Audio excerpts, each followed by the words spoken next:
I will put a shout out there to Tomo. Just in general, because Tomo came out, had a pretty damn good week. Yeah, that's true. It was just nice to see in general, so welcome back, Tomo. Yeah.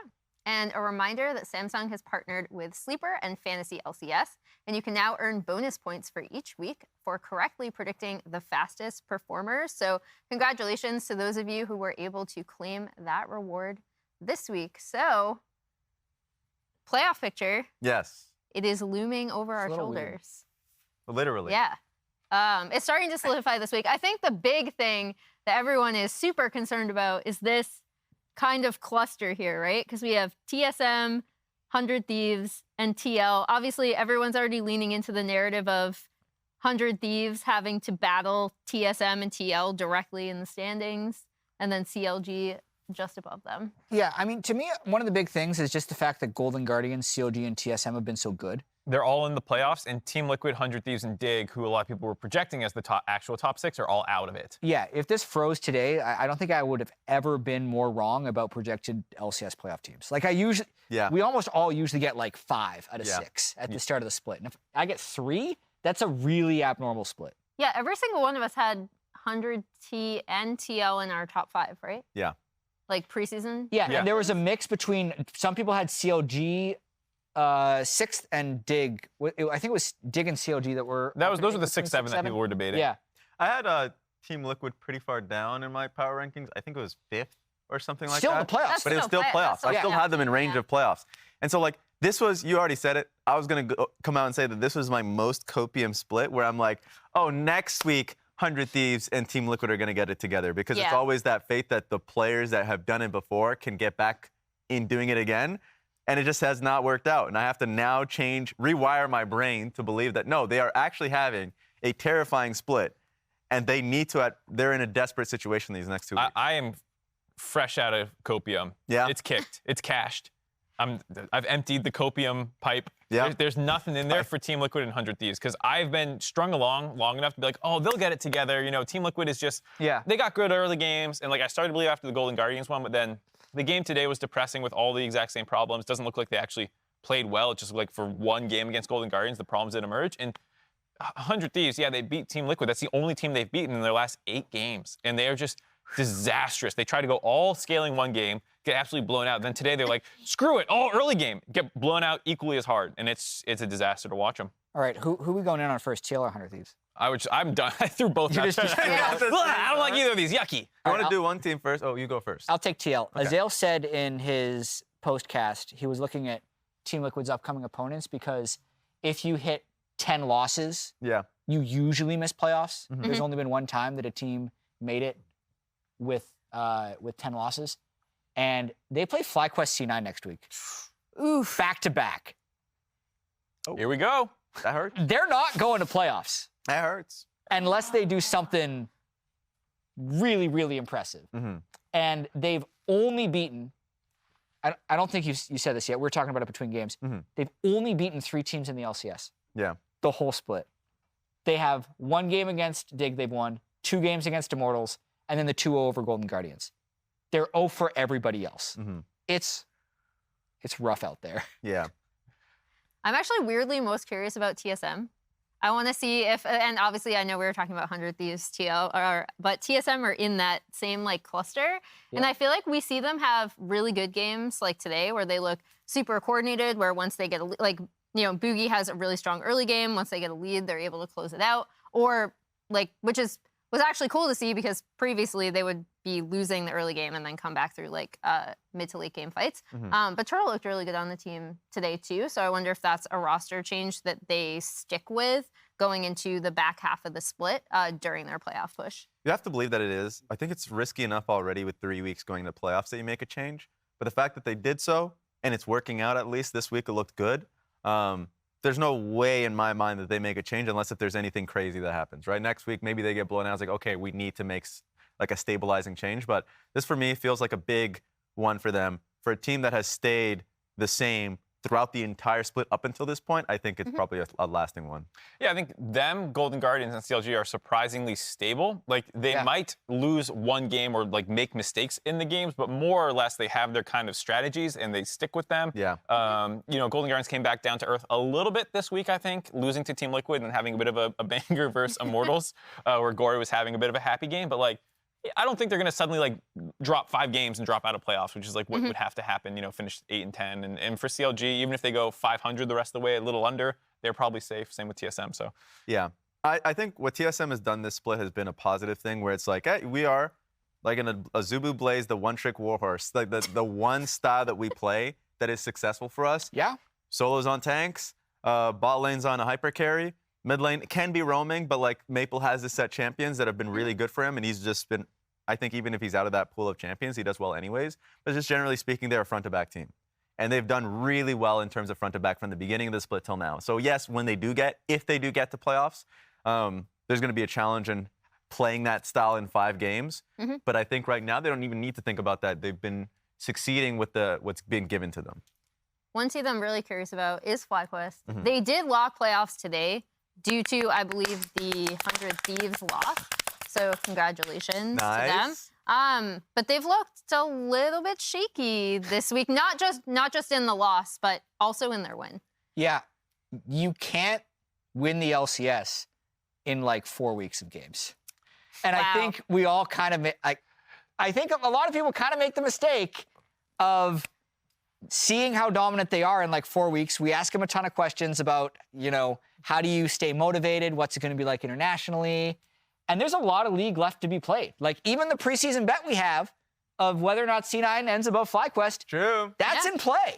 True. That's still in play. I mean, even on the dive, and you know, they were like, "Oh, is this the greatest class of imports we've had after like 5 weeks?" And like Vikla got absolutely smashed today. Prince, like, mechanically was good, but he was like gale forcing into situations and then dying immediately, like not saving cooldowns defensively, like just being over aggressive, trying to follow up on his team. Like, I think you've seen that these players have incredible ceilings, but it's not like they're without their weaknesses. And just because that wasn't exposed immediately in the first 4 weeks, people are like, they must not have any. And it's like, no, they do, guys. They're not immaculate, you know, like, and I think the people jump the gun because they want to be excited. It's fine to want to be excited about FlyQuest, but I think this is showing that it's a tighter race to the top than even we might have been giving it credit for. Yeah, I definitely am super curious to see them in best of 5s. One thing, I talked to NickFan this past week, I wanted to talk to him about how this roster came together. And one thing that he really stressed when he was talking to all of these players in the offseason is he wanted people with the same kind of mindset and hunger for the game,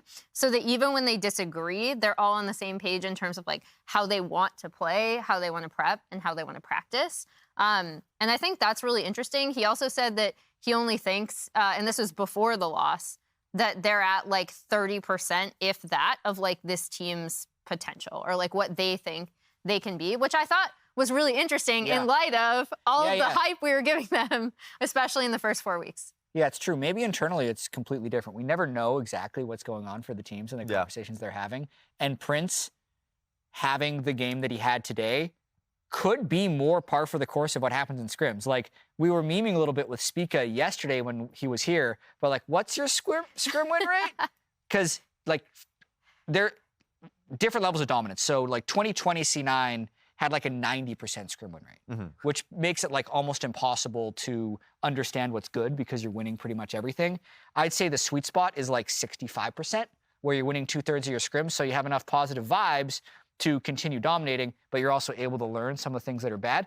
FlyQuest, from the sounds of it, is like maybe sub 50. Yeah. Like, they're apparently running it down I couldn't tell whether he was joking. He was like, I wish it was 50%. Well, the Golden Guardians apparently said that they beat them 100% win rate against them. Cloud9 had reported similar things before about how like they're like, oh, I guess FlyQuest is a stage team or something.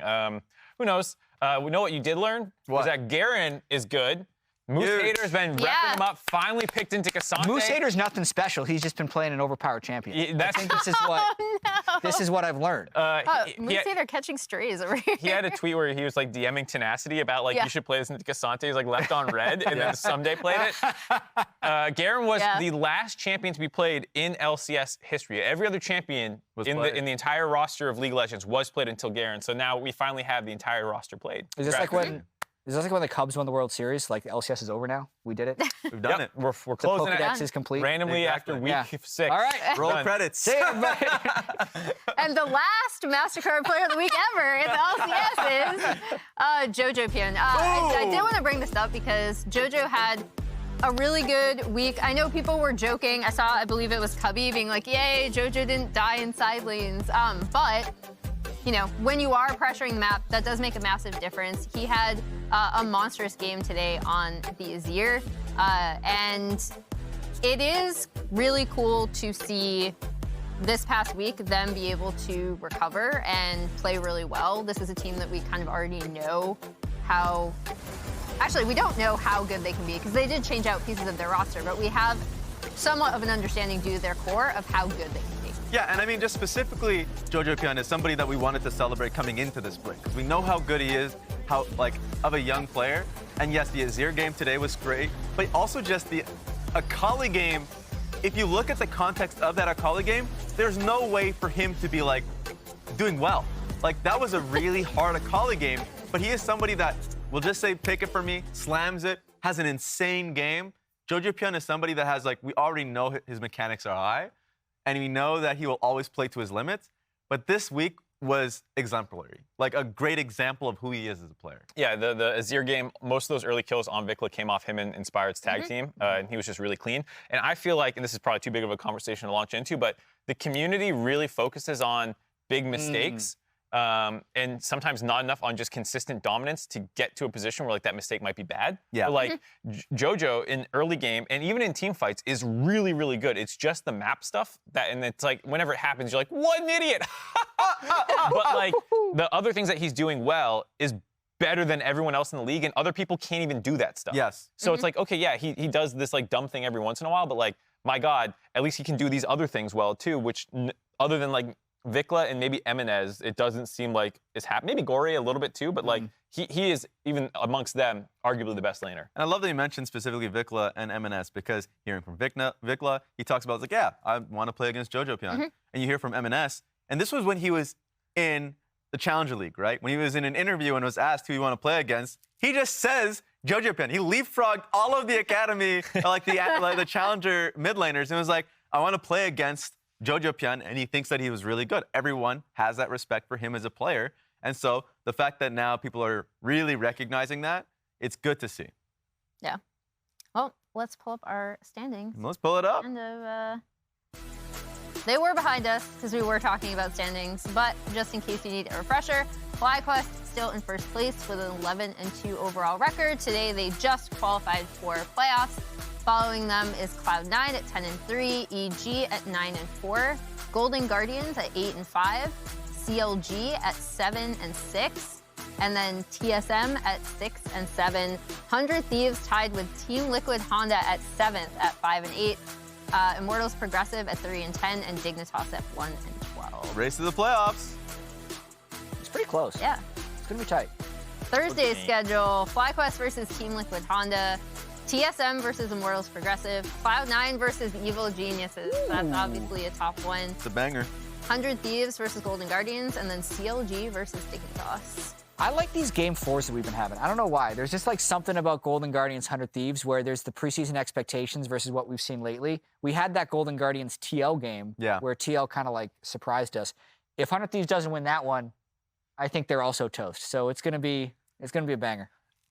And I'm a drama frog. So when I see Evil Geniuses versus a drama frog, when I see Evil Geniuses versus Cloud9, and I know two of the dramas that happened so far this split included Sven and Vulcan, I just enjoy that. Obviously, nothing's going to happen. Not with each other yet. I was like, wait, they don't have beef with each other? I don't care. Maybe it's possible. It's possible. I'm going to throw that out there just to see if anything happens.